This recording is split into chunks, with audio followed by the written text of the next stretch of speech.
Assalamualaikum warahmatullahi wabarakatuh. Bismillahirrahmanirrahim.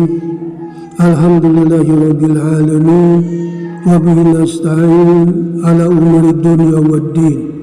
Wassalatu wassalamu ala sayyidina Muhammadin wa ala alihi wa sahbihi ajmain. Amma ba'du.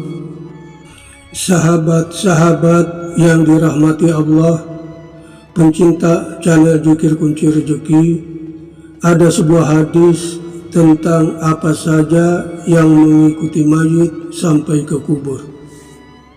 Dari Anas bin Malik radhiyallahu an berkata bahwa Rasulullah bersabda, yang mengikuti mayit sampai ke kubur ada 3. 2 akan kembali dan 1 tetap bersamanya di kubur.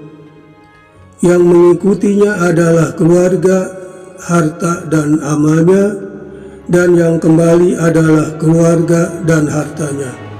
Sedangkan yang tetap bersamanya di kubur adalah amalnya. Riwayat Bukhari dan Muslim. Setelah kematian, manusia akan memasuki fase alam kubur. Di alam kubur, mereka akan mendapat balasan atas amal ibadahnya di dunia.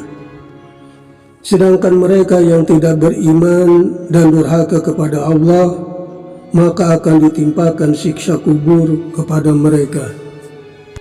Alam kubur dikenal juga dengan alam barzah, yang artinya pemisah antara kehidupan dunia dan akhirat. Dalam keterangan lain, alam barzah adalah kehidupan yang berlangsung setelah kematian, dan setiap manusia akan melewati fase kehidupan ini. Tetapi tidak berlangsung lama.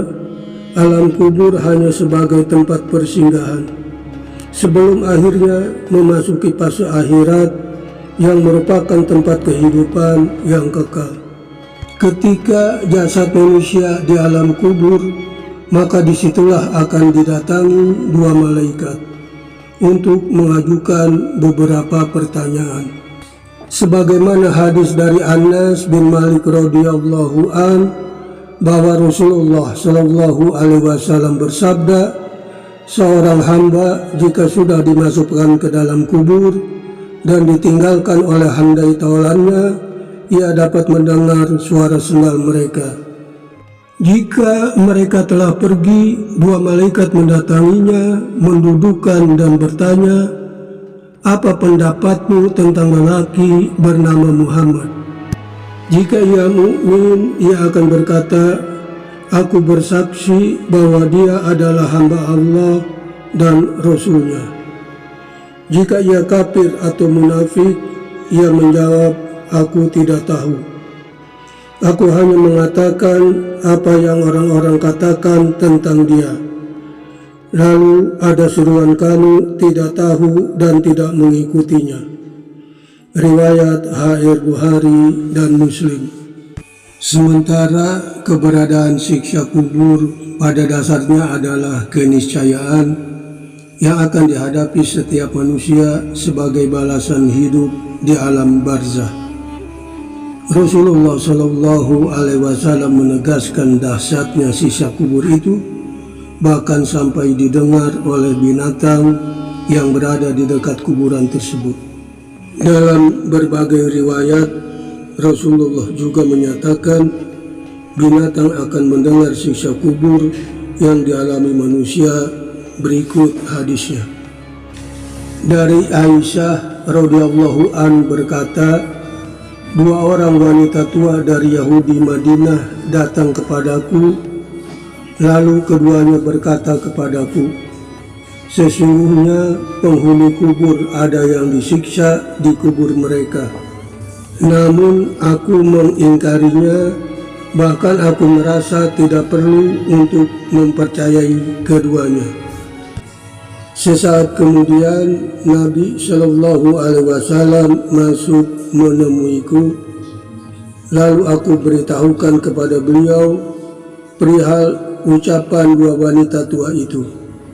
Maka beliau bersabda, mereka berdua benar sesungguhnya orang-orang ada yang disiksa di alam kuburnya, yang dapat didengar oleh setiap binatang. Setelah itu aku tidak pernah melihat beliau, melainkan selalu memohon perlindungan dari siksa kubur tiap selepas sholat. Riwayat H.R. Bukhari dan Muslim. Dalam penjelasan Ibnu Qayyim pada kitab Ar-Ruh, bahwa siksa kubur dapat mereda bahkan berhenti karena doa orang yang masih hidup, terutama anak-anaknya yang saleh, yang sedekah disertai istighfar. Lalu amalan apakah yang membuat kita selamat dari siksa alam kubur? Berdasarkan sebuah hadis, bekal terbaik yang dibawa umat muslim untuk alam kubur adalah amal saleh. Amal saleh tersebut dapat dilakukan dengan menjaga sholat 5 waktu, bersedekah, rutin membaca Al-Quran, dan memperbanyak zikir. Di samping itu ada sejumlah amalan lain yang diharapkan bisa mengurangi bahkan menghilangkan azab kubur, yang antara lain adalah: pertama, rutin membaca surat Al-Mulk. Surat Al-Mulk adalah salah satu surat dalam Al-Quran yang mengandung banyak keutamaan. Di antaranya dapat dijadikan doa agar terhindar dari siksa kubur. Diceritakan dari sahabat Abdullah bin Mas'ud radhiyallahu an, membaca surat Al-Mulk merupakan upaya untuk mendapatkan keselamatan dari siksa api neraka, di mana Rasulullah Shallallahu Alaihi Wasallam bersabda, siapa yang membaca surat Al-Mulk setiap malam, Allah Subhanahu wa Ta'ala akan menghindarkannya dari siksa kubur dengan membaca surat tersebut. Riwayat An-Nasa'i. Kedua adalah rutin berdoa. Hal lain yang dapat menyelamatkan umat muslim dari siksa kubur adalah berdoa berlindung dari siksa kubur. Dan doa berlindung dari siksa kubur tersebut bisa dibaca sebelum salam, setelah tasahud akhir, saat melakukan sholat. Adapun bacaannya adalah sebagai berikut: Allahumma inni a'udzubika min azabil kubur wa min azabil nar wa min fitnatil mahya wa mamati wa min fitnatil masih dajjal.